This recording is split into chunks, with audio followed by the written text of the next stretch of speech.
കേരള മദ്യനിരോധന സമിതി സംസ്ഥാന നേതൃത്വ ക്യാമ്പ് മുക്കത്ത് നടന്നു. ബി പി മൊയ്തീൻ സേവാമന്ത്രി ഓഡിറ്റോറിയത്തിൽ നടന്ന ക്യാമ്പ് സമിതി ദേശീയ organiser bishop doctor K Thulaseedharan ഉദ്ഘാടനം ചെയ്തു.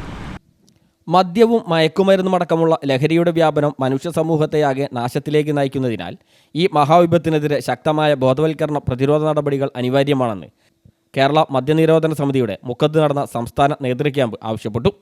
വിദ്യാർത്ഥികൾക്ക് ശരിയായ അവബോധം നൽകാൻ പാഠ്യപദ്ധതിയിൽ ഉൾപ്പെടുത്തി പഠിപ്പിക്കാൻ തയ്യാറാവണമെന്നും വരും തലമുറയെ ലഹരിക്കെതിരാക്കാൻ ഏറ്റവും ഫലപ്രദമായ വഴിയും ഇതുതന്നെയാണെന്ന് ക്യാമ്പ് ഓർമ്മിപ്പിച്ചു.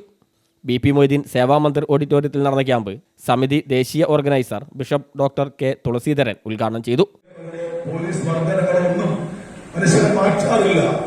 പക്ഷെ പലപ്പോഴും ഉള്ളതായ ഒരുപക്ഷെ ദൈവവിശ്വാസമായിരിക്കാം.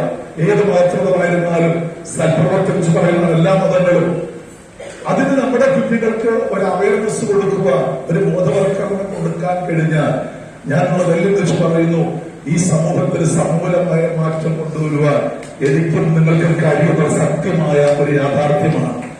അതുകൊണ്ട് ഇങ്ങനൊരു സമ്മേളനം കൂടി നമ്മൾ പിരിയുക എന്നുള്ളതല്ല, പരിജ്ഞാനത്തരായി നെഞ്ചും നെറ്റിയും കൊടുത്ത് ഒരു റിസൾട്ട് കാണുന്നത് വരെ അതിനുവേണ്ടി പോരാടുക. മലപ്പുറം ജില്ലാ പ്രസിഡന്റ് ജബ്ബാർ മൈത്ര അധ്യക്ഷനായി. കാഞ്ചനമാല സമിതി സംസ്ഥാന അധ്യക്ഷൻ K P Duryodhanan, Ashraf Manarikkal, K S Sivarajan എന്നിവർ സംസാരിച്ചു. എ പി മുരളീധരൻ ക്ലാസ് എടുത്തു. സമിതി ജില്ലാ president Nadukkandi Aboobacker, Navas Poonoor, A K Muhammad, Kattungal Alavikutty Baqavi, professor Nasar, E Muhammad Ilyas തുടങ്ങി നിരവധി പേർ സംബന്ധിച്ചു. News bureau, Mukkam.